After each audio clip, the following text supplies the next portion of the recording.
DDC Pradeep Kumar Singh ने पीरपैंती प्रखंड के मानिकपुर पंचायत स्थित जिच्चो पोखर के निर्माणाधीन कार्यों का निरीक्षण किया। इस दौरान उन्होंने निर्माण कार्य को गुणवत्ता और प्रगति की गहन समीक्षा की। निरीक्षण के दौरान डीडीसी ने संबंधित अधिकारियों को निर्देश दिया कि कार्य को निर्धारित समय सीमा के भीतर पूर्ण किया जाए तथा गुणवत्ता से किसी प्रकार का समझौता नहीं किया जाए। उन्होंने स्थानीय ग्रामीणों से भी संवाद स्थापित कर ग्रामीण कार्य को लेकर उनकी राय और मांगे को सुनी। डीडीसी प्रदीप कुमार सिंह ने बताया कि 3 माह पूर्व जब यहां पर आए थे तो ये एक तालाब में गंदा पानी और खाली मैदान था। खाई भी काफी गहरा हुआ करता था, जिससे आए दिन दुर्घटना की संभावना रहती थी।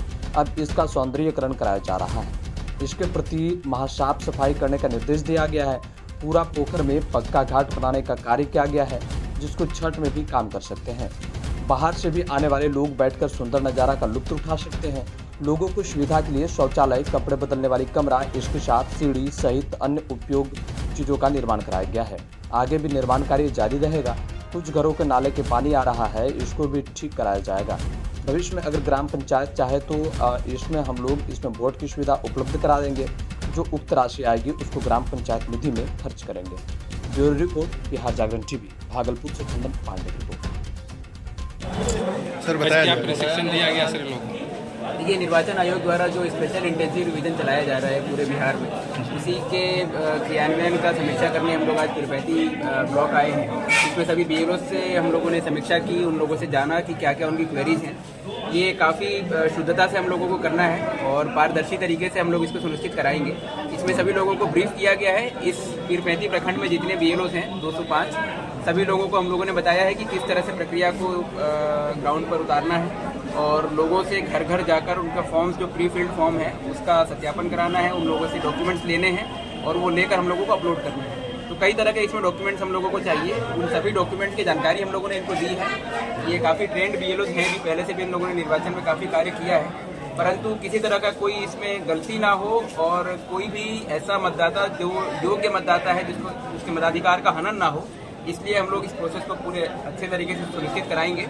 लोगों के डाउट्स भी हम लोगों ने लिए हैं, उनका डाउट्स भी क्लियर किया है और फॉर्म्स वीडियो साहब सभी को डिस्ट्रीब्यूट करवा रहे हैं। डिस्ट्रीब्यूट करा के हम लोग उन लोगों को फील्ड में भेजेंगे। मतदाताओं को किस प्रकार का विकल्प दिया गया है? मतदाताओं के पास इसमें 3 श्रेणी बनाई गई है। उन श्रेणियों को हम लोगों ने बताया है 1987 तक, 2003 तक और उसके बाद के जो मतदाता हैं, इन तीनों में अलग अलग तरह के डॉक्यूमेंट्स चाहिए। 1987 के पहले है कि उनका कोई भी 11 तरीके के डॉक्यूमेंट्स की लिस्ट दी गई है। उन 11 में से कोई भी डॉक्यूमेंट यदि देते हैं तो उनका अभी प्रमाणित माना जाएगा। उसके बाद फिर 2 तरह के डॉक्यूमेंट्स चाहिए और 2003 के बाद फिर उनके माता पिता का भी और उनका भी डॉक्यूमेंट्स चाहिए। तो इसकी काफ़ी डिटेल हम लोगों ने गाइडलाइंस दी है इन लोगों को और हम लोग बेहतर तरीके से। सर, जो लोग बाहर हैं उनके लिए, जैसे कि कोई बाहर काम करने गए हैं या कोई वर्किंग है कहीं बाहर में आउटसाइड फ्रॉम बिहार, उनके लिए क्या कुछ निर्देश? उन लोगों को समय दिया जाएगा। फॉर्म्स हम लोग घर पर रिसीव कराएंगे और फिर समय दिया जाएगा। वो लोग आकर, क्योंकि इसमें उनका हस्ताक्षर होना है और जिन लोगों का हस्ताक्षरित फॉर्म हम लोगों को मिलेगा वापस फोटो सहित और डॉक्यूमेंट से, उन्हीं लोगों का हम मानेंगे। तो उनको समय दिया जाएगा, वो लोग आकर यदि साइन करेंगे। इसका कोई समय सीमा है सर?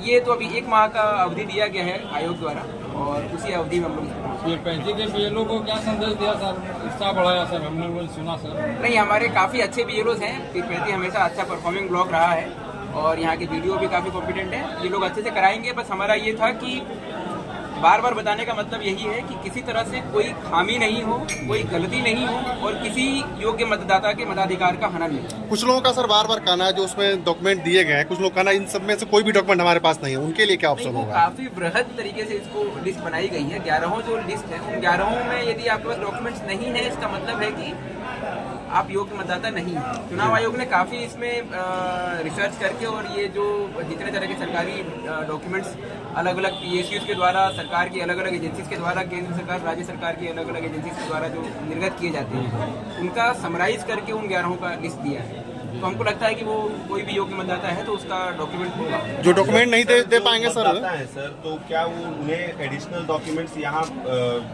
जो है जमा भी करना होगा या बीएलओ घर घर जाकर जो ये काम करेंगे? बीएलओ घर जाकर ही करेंगे। इसमें तो वैसे एक और ऑप्शन भी है, जो हमारे कुछ साक्षर मतदाता हैं वो लोग घर से भी इसको कर सकते हैं और अपना डॉक्यूमेंट अपलोड कर सकते हैं। उसका भी हम लोग जागरूकता फैलाने का काम कर रहे हैं और जो ECI.gov.in वाले पे या वोटर्स NIC वाले पे हम लोग जाके करते हैं, उन वेबसाइट्स का भी हम लोग सर्कुलेट कर रहे हैं लोगों के बीच में, ताकि जो इंटरनेट चलाना जानते हैं या मोबाइल चलाना जानते हैं वो लोग घर से भी यदि कर देंगे तो बीएलओ को देने की जरूरत नहीं है। ठीक है सर।